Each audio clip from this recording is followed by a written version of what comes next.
I'll just tell you a little bit about myself. I'm really a tree hugger, and I started off being very much involved in what I call shouting at people because I was trying to change the world. And unfortunately I didn't get anywhere.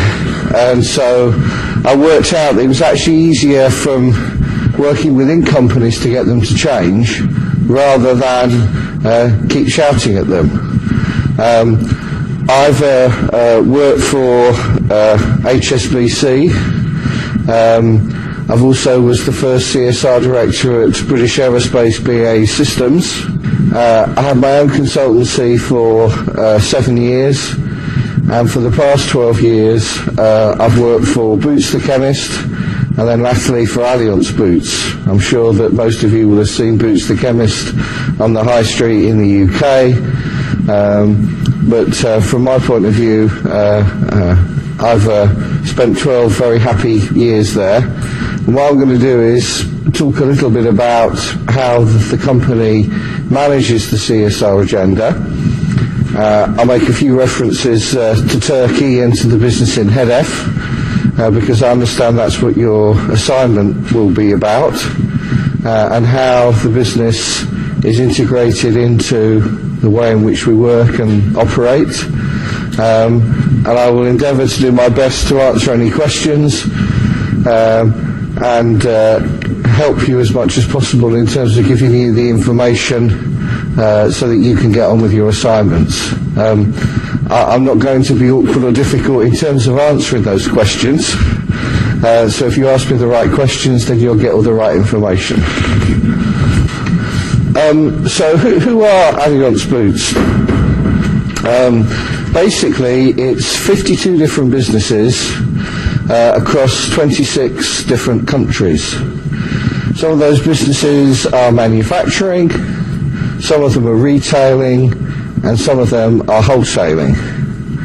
So it gives us quite a wide understanding of what's happening within the product cycle, the product journey. If you have a look at these slides, we employ, I think it's over 108,000 people. There are something like 3,000 plus stores around the world, as well as all the warehouses, etc., etc. With Walgreens in the States. Walgreens owns another organisation called Duane Reade in America, particularly in New York, and they've got something like 11,000 corner shops stroke pharmacies in America. And they've purchased 45% of Allianz Boots, so it's like we're engaged, and it gives them privileged access. And what they've got to do over a 3-year period is to decide whether or not they want to go ahead and get married and to buy the other 55% of the shares. So from Walgreens' point of view, they've got to look at it and say, do we think that there's enough value that can come out of this deal?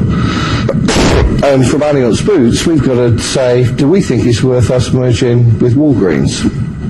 So because they own 45%, there's a lot of talking going on, which is slightly different to the HEDEF business, which is one of those businesses where we own basically 100% of that business, and it is very much part of Allianz Boots. And so therefore what we have to do is to say, right, if you're part of Allianz Boots, then you have to act and behave as if you were part of us. Notwithstanding the fact that Turkey is a different country, has slightly different cultures, we as an international business have to have an international approach that is entirely consistent wherever our business is based, because we can't have different rules existing in one country to another. And so our mission, purpose and values are very much the same irrespective of the country or the type of business that we operate in. And very much the CSR agenda is how all of this comes alive. It's the way in which we're able to demonstrate to our stakeholders what the personality of the brand is, what Allianz Boots stands for as a business. And so they're not just a nice set of words that the chief executive has his picture taken in front of. They come alive when we talk about the CSR agenda. I know that sometimes people get a bit hung up on, should we call it corporate social responsibility? Should we call it ESG? Should we call it sustainability? ESG is environmental and social governance. To my way of thinking, it doesn't really matter too much. We call it CSR for the simple reason that that's what we've always called it within Allianz Boots, and it's what people understand. Sometimes words like sustainability don't translate into other languages in quite the way that we would want them to. And that's one of the things you've got to think about as an international business, and I'm sure it's something that you're all very aware of as international students, is that sometimes things in one language don't translate into another. And unfortunately, in English, we have lots of very nice expressions like it's raining cats and dogs. Now, if you translate that into Italian, it means absolutely nothing. So what we've got to do is to be certain that when we're talking, that all of the businesses understand what we're talking about. Because there's no point in us using a language that when something gets translated, the businesses don't understand what it means. So we have to be mindful of the fact that, is this going to translate into Turkish? Is this going to translate into Italian, into French, into Thai? And so that's why we call it corporate social responsibility, because we know that that translates very effectively.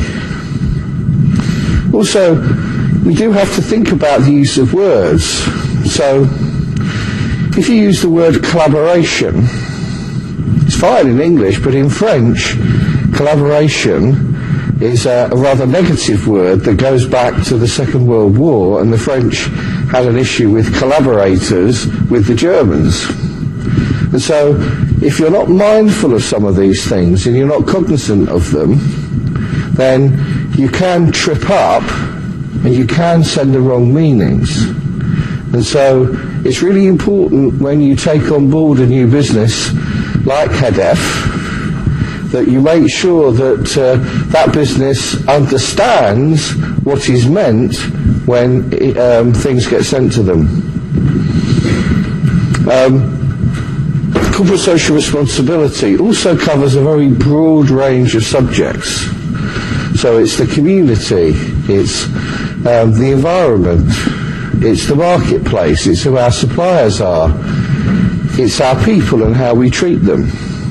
And very much it's how we do business. It's quite simply the way in which we would expect people to act and to behave if they're an employee of the company. So why bother? Quite simply, we want to have a profitable business in 2050. Boots was formed in 1849, and one of my personal objectives, I have to explain to the boss what I've done to try and make sure that Boots is profitable and will still be trading in 2049. Because there's no point in just thinking about the next 3 months. Yes, I accept that's what financial analysts think about. But what I'm trying to do is to think about how are we going to have a profitable business in 20 years' time. So one of the things that I'm involved in is how do we move from having mineral-based to plant-based ingredients? How do we grow those plant-based ingredients in a way that is sustainable? So we work with Kew Gardens and the Royal Horticultural Society, and what we've done is we have about 6,000 ingredients, and there used to be 60% of them were mineral and 40 were plant, and And over the past 5 years, we swapped that around. And we continue to move down a route where we're looking for plant-based ingredients rather than mineral-based ingredients. And that's all about taking a longer-term view, which is completely at odds with the way in which many of the financial markets view things. The financial markets, the average length of time that shares quoted on the UK Stock Exchange are held for is 62 days. So what that means is that the people who own shares are taking a very short-term view. Yes, there are a lot of people who work for Allianz Boots that are thinking about the short-term future. But the key really for the long-term success is to think about, is this business going to be sustainable in 10, 20, 30 years' time? The way in which we do that is by looking at our operations and trying to make sure that everything that we do is truly sustainable. Where do we get our energy from? We've got a CHP, a combined heat and power plant in Nottingham. So what that means is that when you generate energy, all of the heat, steam, compressed air, hot water, we can make use of within our production facilities. So a normal, gas-fired power station is between 37 and 43% efficient. Ours is between 79 and 93% efficient, because we can actually do something with the byproducts of creating the energy. If you look at most power stations, there's nothing around them. They stand in splendid isolation because they don't look very nice. And so the problem is that nobody can make use of all of the stuff that's created as they turn gas into energy. But I suppose the most important thing in all of this is trust. Because trust is what's really important in today's world, and it will become more important as we move forward. Now, let's think about trust. When I was growing up, my father thought that the bank manager was the most important person, and he absolutely trusted and respected and was frightened of the bank manager almost. What do we think about the banking sector now? What do we think about hospitals? Mid Staffordshire, just down the road, the way in which they were looking after patients. The way in which we think about doctors is changing. The church. Today the Pope announced that there's going to be an investigation about paedophiles in the Vatican. The Catholic Church in Scotland could be basically bankrupted by what's happening. We don't trust the church in quite the same way that we used to. There's the horse meat scandal. Jimmy Savile. Because I'm old, I can remember listening to Jimmy Savile on the radio and thinking he was a good guy. He used to do good things at Great Ormond Street Hospital. Comes as a real shock to find out what he was really like and what he was really up to. There's then Plebgate, Andrew Mitchell, the police. So who do we trust? Answer, we trust our families and the people that we know. And the key is that social media is key in terms of the way that people communicate with each other. So what happens is that you trust those people who are close to you, who you know, whose opinion you value. So what we're trying to do with this agenda and hopefully what you'll see as we go through the presentation, is how Allianz Boots is trying to build trust with its stakeholders, with its customers, and also how we're trying to build trust amongst the people that we work for. Because trust is absolutely key to the success of any retailing business going forward. If we don't have trust in our business, because it's health related, we're in big, big trouble. That's the same with HEDEF. If people in Turkey don't trust HEDEF, they don't trust the company, we're not going to have a long-term, sustainable, profitable business. Now, what we call this sort of strategy is gaining a share of people's hearts.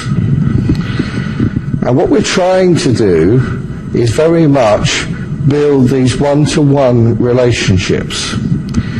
And hopefully what you'll see as we go through all of this is how this all happens. I expect most of you during your time here will have seen Stephen Fry, who's a bit of a raconteur, writer. He now has over 2.5 million people follow his blogs. Just imagine if he went into a Boots store and he caught one of our assistants on a bad day and he didn't get the service that he thought he should get or was entitled to. Just imagine he could tweet his 140 characters before he's even left the shop, and it could be read by hundreds of thousands of people. And these are the problems that modern businesses are now faced with. And if you think about newspapers, very much what they do is they pick up on what people write in their tweets and their blogs. Particularly adept at doing this are footballers. So Paulinho, who plays for a London club called Tottenham Hotspurs, who some of you may have heard of, tweeted from Brazil that he didn't think much of the manager. It's all on the back page of the Evening Standard, which is the local sort of London evening paper, like the Wolverhampton Star. So the way in which these things get picked up is really different to the way in which businesses used to be run and operated in years gone by. Now, the CSR agenda is the one thing that is consistent across all of the 52 businesses that operates as part of Allianz Boots. And that is really important because each of those businesses operates in an autonomous way, but the one thing they have to do is approach the CSR agenda in exactly the same way. So the standards, the policies, the transparency and the consistency has to be there. And the process that I'm going to describe is often called the Wheel of Fortune, which I'm sure is a well-known game show that you'll all be aware of. So what every business unit has to do is talk to its stakeholders. It has to find out what matters to that business and in that country. Bearing in mind that manufacturing businesses are going to be very different to retailing businesses that are going to be very different to wholesaling businesses. What matters in, say, Turkey is going to be very different to what matters in Norway. So the idea is that you're talking to the NGOs, shareholders, governments, investors, employees, local communities. And you're asking them what matters, what should be on our agenda. What are the key things that really should be part of your business? What we can then do is split them into 4 areas: community, environment, marketplace, and workplace. So what does community, what does being a responsible neighbour mean? So, if I moved in next to you and I played my AC/DC CDs very, very loud every night, somebody up there might be very happy. But the chances are that most of you are going to be pretty hacked off. However, if once a year at Christmas I have a party, then you'll probably say, oh, that's okay, he's a reasonable neighbour, so from time to time, him having a party is not too bad. It's a bit like that with our lorries. If all of our lorries trundled through the streets of the world at 2 o'clock every morning, we wouldn't be very popular. But if at certain times of the year, say Christmas in the UK, when it's our busy trading time, the lorries made a couple of late deliveries, then that's sort of okay. But if we did it every single night, then it wouldn't be. So that's about trying to be a responsible neighbour. So for the environment, it's about protecting it for future generations. I'm not suggesting that all of you have got children, but I suspect that all of you know somebody in your family or friends who have young children. What sort of world are we going to leave for them to inherit? In the marketplace, it means how we deal with our customers. It's about doing business fairly. And the workplace is all about how we treat our people. And that's with respect. In the UK, for Boots, if you chat to these stakeholders, there are 21 things that our stakeholders tell us should matter. And we can put them into, as you can see, community, environment, marketplace, and workplace. Now, when you look, you might say women in the workplace and diversity. Aren't they the same things? But if I said to you that in Boots in the UK, 83% of the people who shop at Boots are women, and 79% of the people who work at Boots are women, that's why women in the workplace should be a really important issue. Now, when I joined Boots 12 years ago, there were 17 senior managers, all of whom were white, middle-class, middle-aged men who thought they knew what women wanted. Is there any surprise that Boots perhaps wasn't doing as well as it might? Because the business should reflect the community that it serves. Now there are 15 senior managers in Boots, 7 of them are women. Because you just can't wave a magic wand. Now, when you look around here, there are 21 things.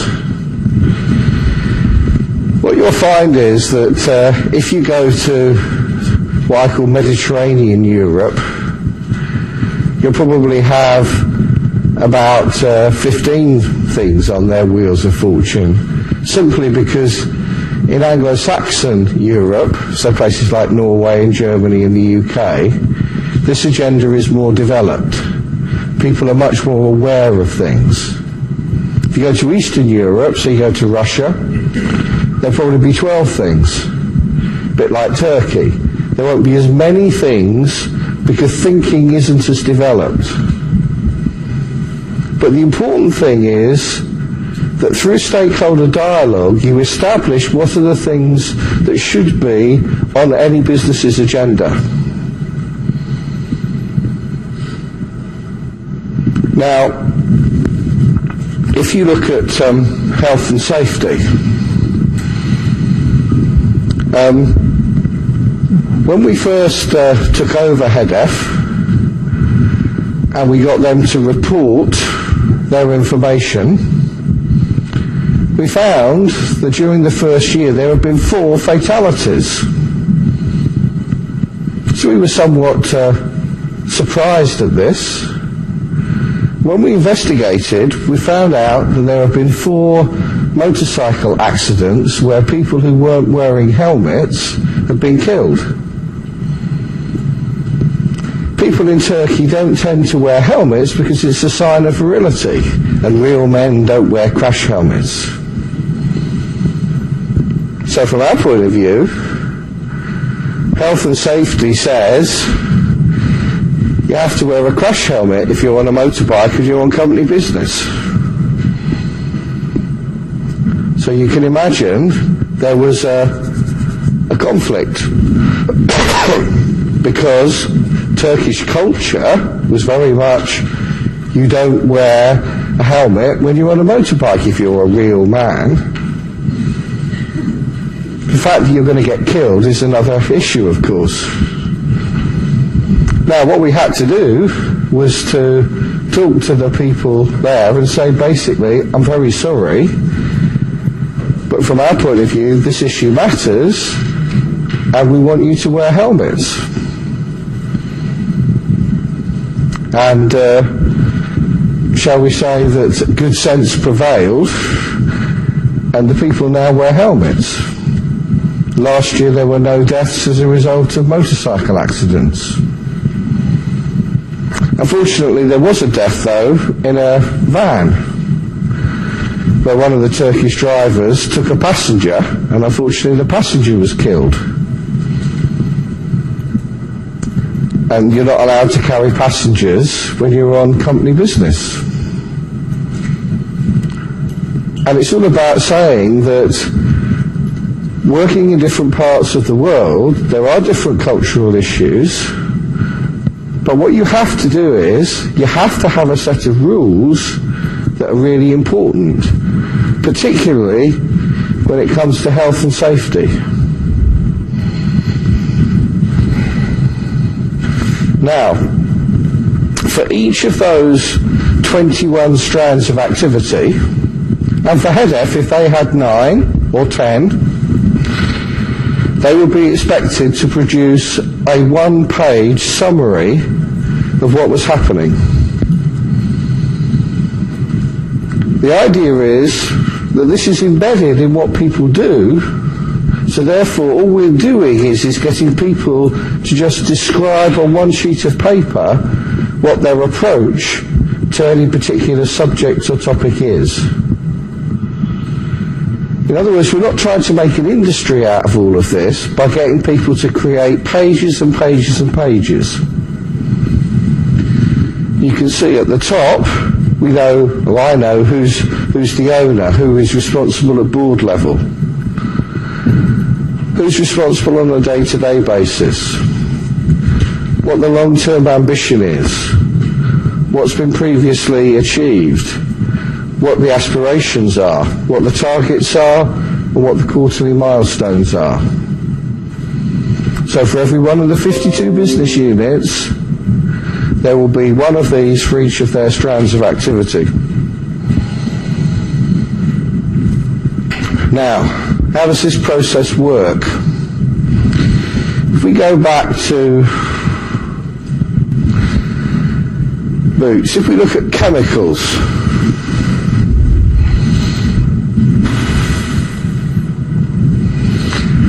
across boots there are something like 35, 36 chemists, and they all form part of the chemicals working party. And a guy called Steve Johnson is in charge of that. So Steve has responsibility for the chemical strand of activity. So, up he goes, 21 strands of activity. Chemicals is part of the environment, which is looked after by Dick Metcalf. Dick sits on the CSO Action Group. Dick sits alongside me, and I then report into a dedicated board social responsibilities committee. In other words, it's a properly constituted board committee, like the remunerations committee or the audit committee. So it's run by the company secretary, it has proper minutes. In other words, it's not just a group of people coming together, it's not just a meeting. It's a proper part of the company infrastructure. When you look at this, same thing applies to HEDF. Only they will probably have 9 strands of activity. But they have their own CSO action group that reports into me, and I don't go to every one of their meetings in Istanbul, but I go once a year. And it's run in exactly the same way as the Boots one.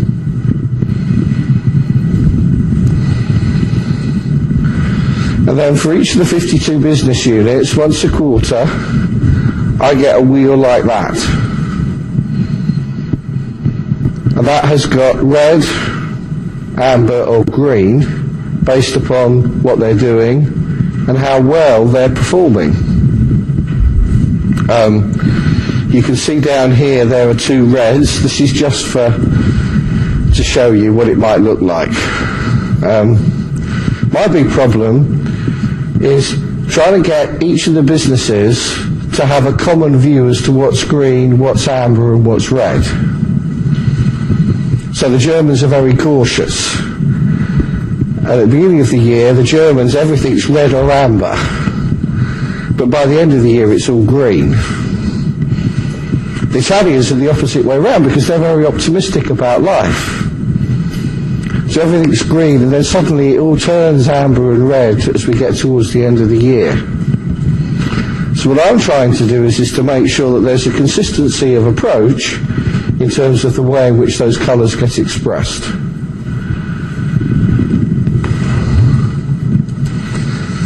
So, embedding CSR. The idea is it's just everybody's job. If we go back, if you can imagine, I sit in the middle of that circle. I have no budgets and only one person works for me. The idea is that I can't do anything unless the people who own those things believe that it's the right thing to do. So I can't tell HEDF, wear your helmets. I have to persuade them that it's the right thing to do. I have to persuade them that it's not good to have our people being killed. What I have to do is to persuade people that it makes sense to do things. So, look at transport.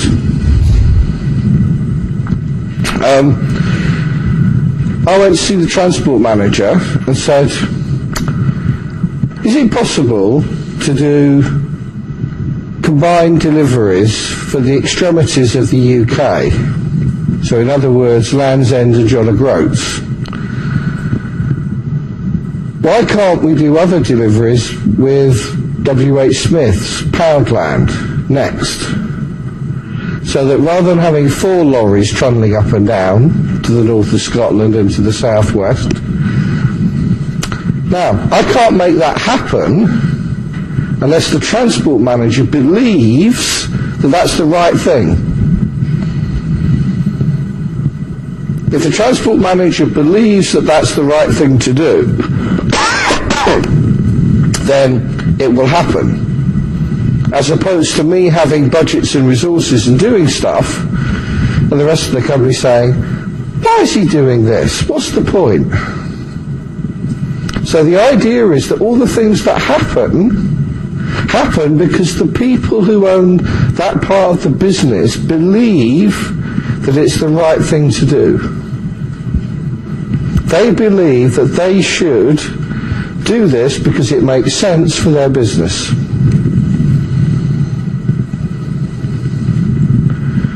Another thing that's really important is about people bringing their personal behaviours to work. In Germany, they've had punitive landfill taxes for 50 years. They've also got an infrastructure that enables recycling. Now, businesses in Germany have nil waste to landfill. Unfortunately, Turkey as a country doesn't have an infrastructure that enables us to do nil waste to landfill. So what we have to do is to work in Turkey to try and think about what we can do so that we're improving how much waste we create and what waste we recycle. The issues are very different, but clearly if we said in Turkey we want nil waste to landfill, people will fall about laughing because they know that it's impossible. If we said 20%, the Germans would be equally falling around laughing because they can do nil waste to landfill already. So the key is working with stakeholders to try and establish what might be possible. Equally, it's far better for us to use the knowledge of our people. I'm not a truck driver. I'm not a chemist. But it must make sense to tap into the knowledge of our people so that what they're able to do is to think about this agenda and to say, this is how we can make this work better.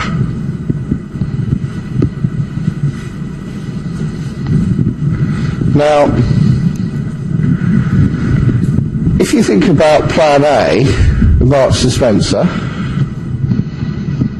one of the big issues with Plan A is that there are 65 people that work in that team, and they have a budget of £25 million. They can do things. The issue is that a guy called Mike Barry, who's the equivalent of me, has to justify what those people do and the spend of that 25 million. So therefore, what he's looking to do all the time is to try and create activities that justify what they're doing. So from my point of view, I don't have to do that because there's just me, and the company basically either says they want me or they don't. So what that means is I don't get involved in lots of quarterly staff appraisals. I don't get involved in lots of budget meetings. So it means I can spend my time doing this stuff. Now, I spoke about building trust, trying to gain a share of people's hearts. So how do we do this? Answer, it's through our charitable activities. And there are two key projects. One is with EORTC, which is the European Organisation for the Research and Treatment of Cancer. And the other is through Macmillan. Macmillan provides help and support to families who are suffering cancer. So two slightly different charities. EORTC is interesting because Across Europe there are 318 different oncology centres that are recognised. And what we were able to do is to persuade them to collaborate on bowel cancer. So these 318 centres are all competing for grants. In other words, they're looking for the next big cash donation to come from a cancer charity or something like the Gates Foundation. So therefore, they're not very good at sharing. Plus, IT and medical things don't tend to go particularly well together. You either have an IT solution that's fantastic, which the medical profession can't use, or a medical solution that doesn't work. So what we said was that we would build a biobank if each of those 318 hospitals would share their records on bowel cancer. It took us 2 years to persuade the EU and those hospitals to do it. But the idea is that if I got bowel cancer and I went to the Royal Marsden Hospital, they would probably have 200 records on their PC. So what they'd do is they'd have a look at my DNA, the DNA of my tumour, and say, well, probably the best treatment we could do is this, because when we treated people in this way, they seem to have survived, where when we treat them in this way, they die. If you could imagine 318 times 200, then the probability becomes so much better. So what we've done is built a biobank in Dresden in Germany, and we are now recording all of this information so that the oncologists can have access to simply that data, not what I call their secrets of research, simply the treatments and what have been the outcomes. And it's improving the likelihood of people surviving. So now they're treating breast cancer that way. Macmillan is, well, in the UK there were 290,000 people were diagnosed with cancer in 2013. Macmillan reach about a third of them. What we're able to do is, through our pharmacists, when you come in for a prescription, we know what's wrong with you. So we know if you've got cancer or somebody in your family is suffering. So what our pharmacists can do is they can talk to that person and make sure that they're getting the right sort of help and support. What our beauticians have also been trained to do is to do makeovers for women who are going through chemotherapy, because your skin changes so that you can look the best that you can. So from our point of view, what we're able to try and do is to make a real difference to cancer and to the treatment of cancer, and also people who live with cancer. Now, raising money is really important, but more important than that is the way that people feel. So our people like to raise money, they like to do things. So we cycled, well, a group of 8 senior managers cycled from Land's End to John O'Groats. In Germany they had what's called Kick Against Cancer, which got into the Guinness Book of Records for the greatest number of people involved in a football match. Park Life was something that happened around Hyde Park in London.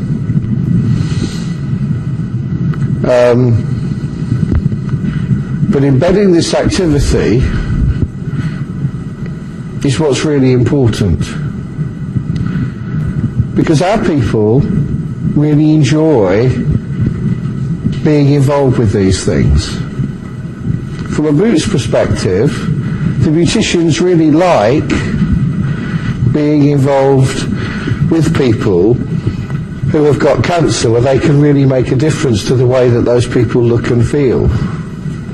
So do our pharmacists. So we are gaining a share of their hearts because they want to stay with the company. And we can prove that we save money because we don't have to spend as much money on recruitment, we don't have to spend as much money on training. Plus, the longer that somebody stays with us, the better customer service they give. The better customer service they give, the more sales that we make. And we can prove that our profitable stores are those where the average length of time for an employee is the longest.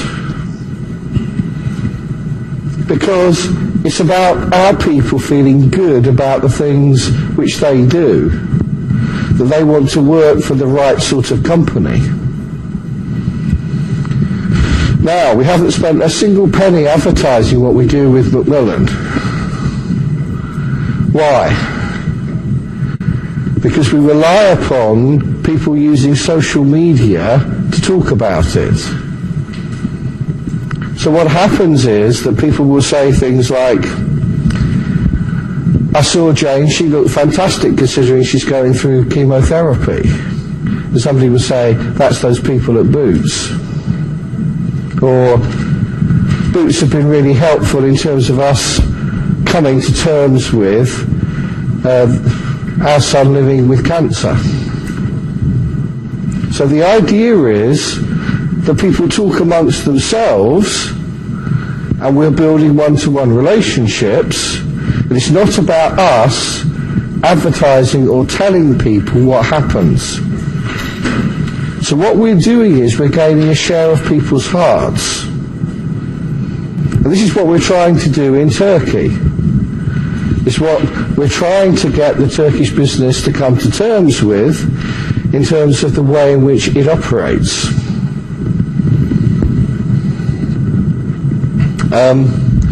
Now, just a few lessons about why we've been successful or why we think we've been successful.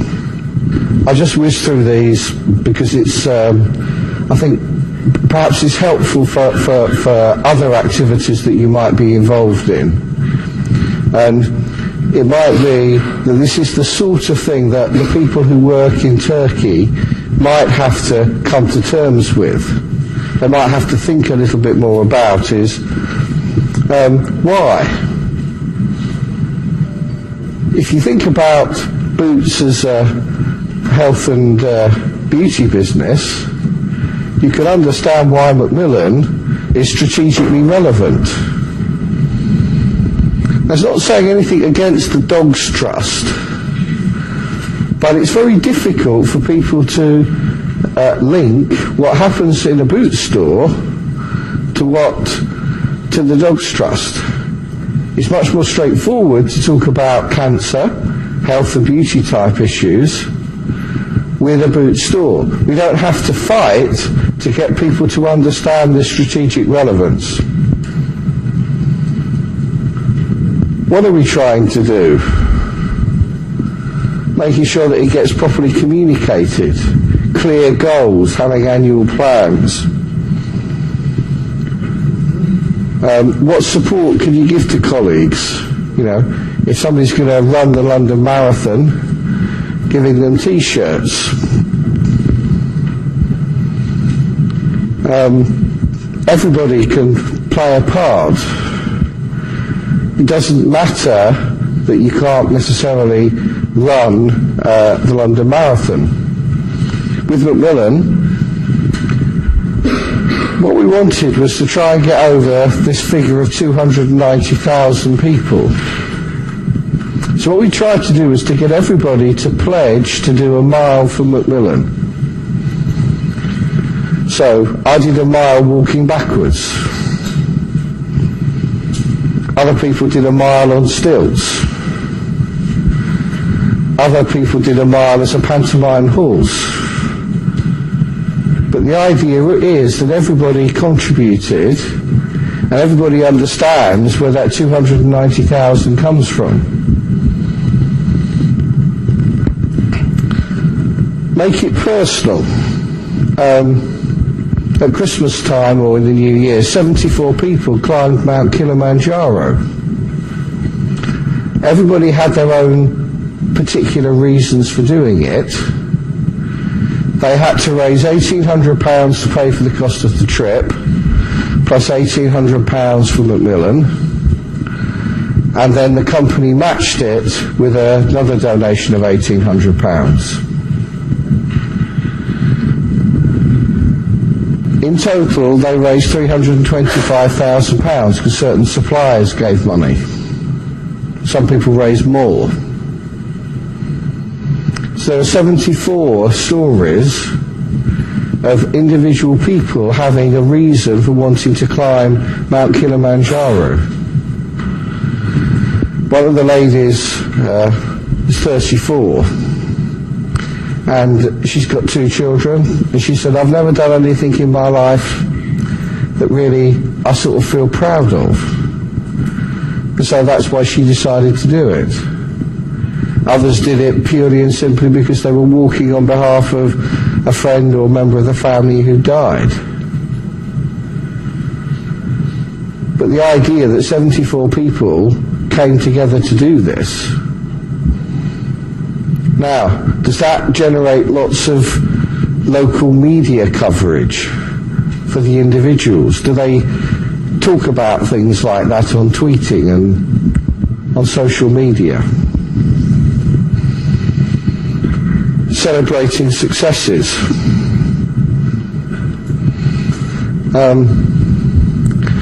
Now, I've spoken about the community.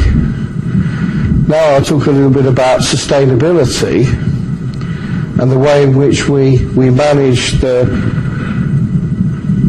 product sustainability. And the idea is that we try to look at it holistically. What we're really doing is looking at every phase that a product goes through.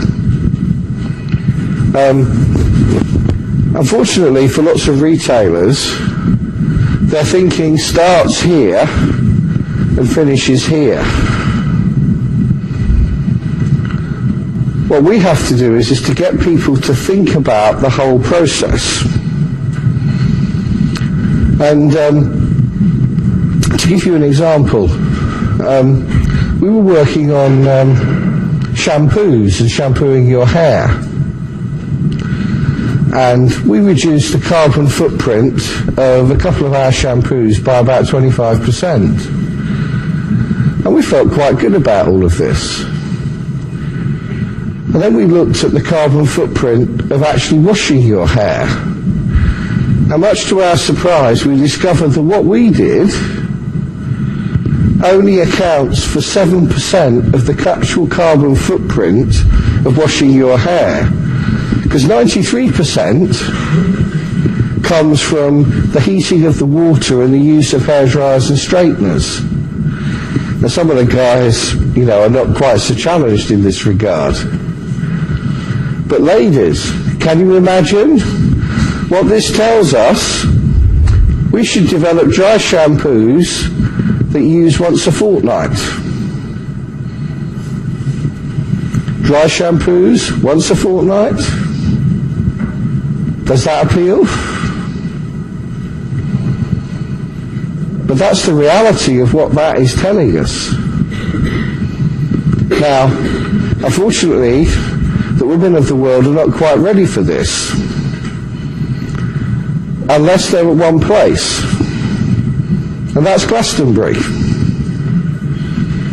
At Glastonbury, when you're stuck in a tent for 5 days, with no access to water or showers, then dry shampoos are very well received.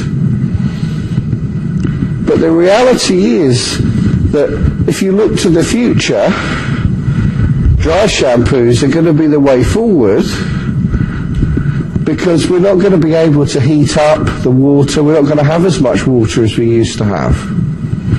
So what we've got to do is to think about creating products for the future. Now, we have dry shampoos, and they do sell at Glastonbury, but they aren't yet what our customers are prepared to use. So we have to take our customers with us on this journey. Similarly, if you look at the amount of water that's used in the creation of our products, that's trying to show that, again, basically it's the customer who uses the water when they're having a shower, as opposed to what we do when we're trying to manufacture these shower gels. Now, having an understanding of the whole of the product life cycle helps us to understand how we can try to make our processes more sustainable. Now, this is what all of the 52 business units, including HEDF, have to try and come to terms with. It's part of what they have to try and think about as a business. It's quite interesting. I suppose a lot of you eat potato crisps, Walker's crisps. The main ingredient in a crisp is a potato. Farmers sell their potatoes by weight.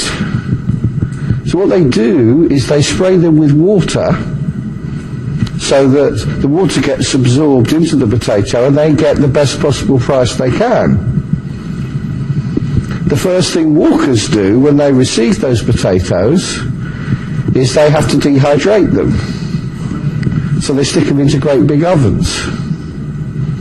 Just suppose we can get the farmer to leave the potatoes to dry out naturally,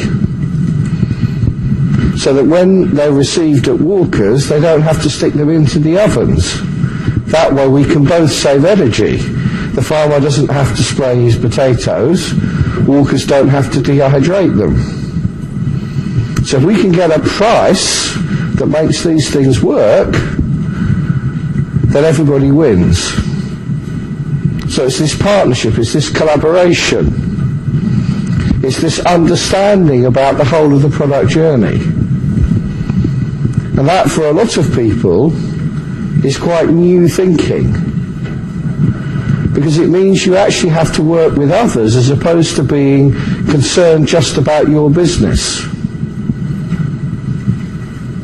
And this is one of the things that really matters going forward. This idea that we can work collaboratively with others rather than on our own. Now, we have a green tick process for being able to calculate the sustainability of our products. And that's what the process looks like, just to show you that something exists.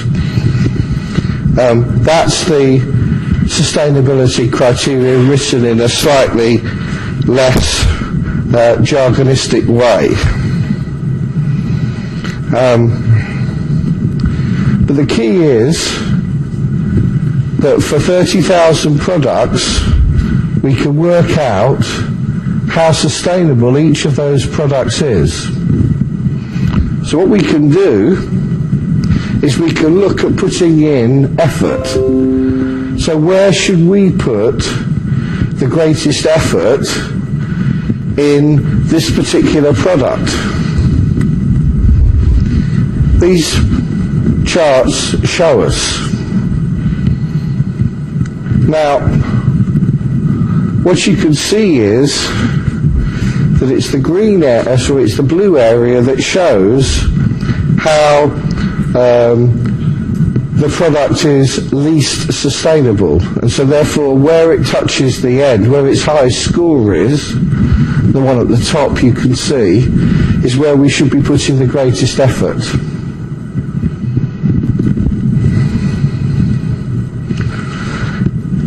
If you look at various brands, we can measure the whole of the brand. So we can look at hair, indulgent, as we call it, skincare, men's, and we can see how much more sustainable our products become. In everything we do, it's about a number of steps towards making something more sustainable. Down the left is a variety of products, product ranges. What we're trying to do is to move each of them into the realms of being more sustainable. Now, when we do a lot of this, we work with what we call critical friends. In other words, people who will challenge us to do better. So people like WWF. So WWF have 3 chemists. We have something like 36, as I said. So the person who is number 2 at WWF is called Dax Lovegrove. He's not a porn star, although it sounds like it. But Dax and I have a handshake agreement which basically allows his chemists to come into our labs. If they find anything that shouldn't be happening, then he's got to give me 3 months to put it right. If I haven't put it right within 3 months, then what that means is that he can then talk about things that we're doing incorrectly, or badly, or wrong. But hopefully what's happening all the time is we're being challenged to work better. This is a completely new concept for the business in Turkey. And it's trying to help them to understand why they shouldn't be frightened of their equivalents of WWF, why they should work with them more closely. This is a cultural thing.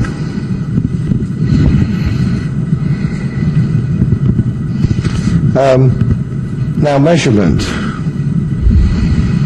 Measurement is really important because if you don't measure things, how can you know whether you're getting better?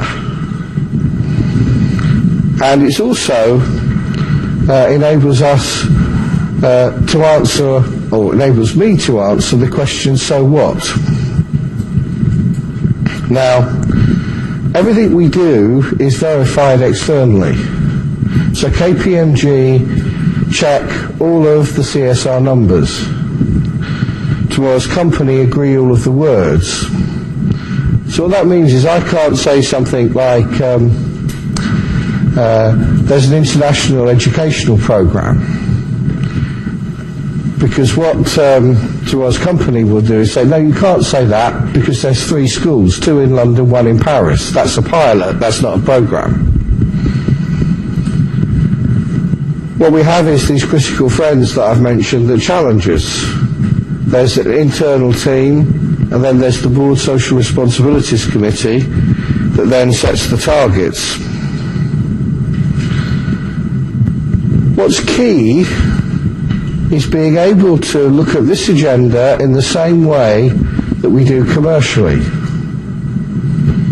So what we have to do is to train up all of our businesses to collect the same data in the same way so that we can compare apples with apples.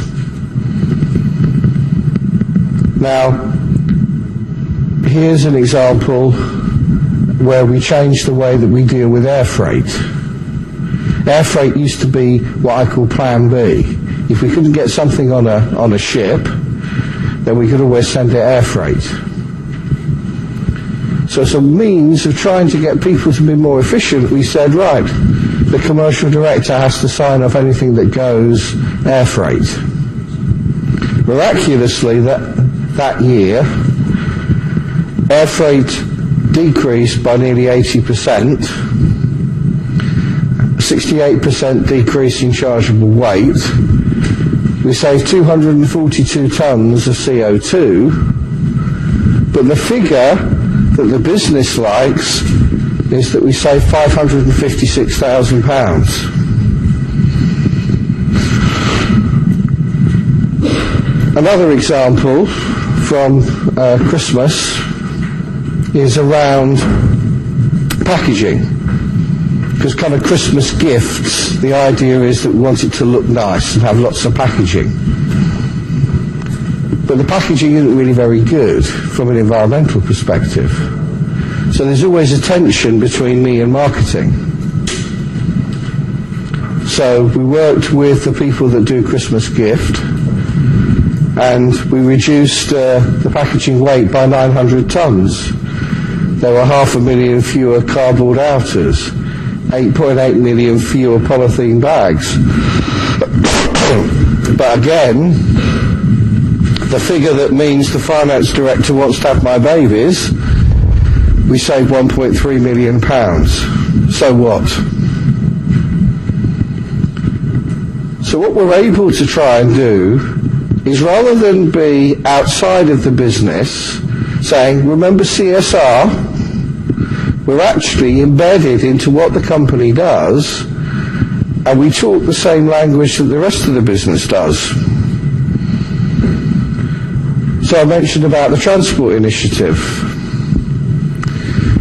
When I can say, or when the transport director can say, we saved 8.5 million road kilometres, some 5% in carbon emissions and £1.8 million in fuel costs, that's when people want to take these things seriously.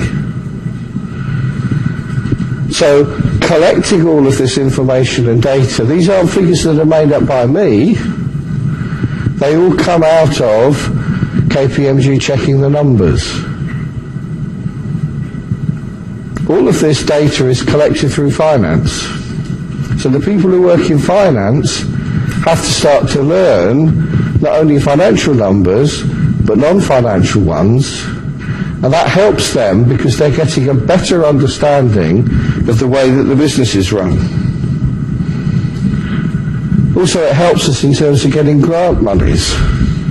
So we discovered, or some people in the company discovered, that although we've got our own power station, it still produces CO2.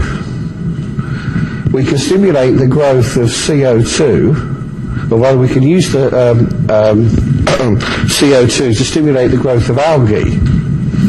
There are 36,000 types of algae, some of which replicate fuel, others of which replicate ingredients in shampoos. We got £1 million grant from DEFRA to experiment as to what might be possible. We wouldn't have been able to have done this unless we got all of this data.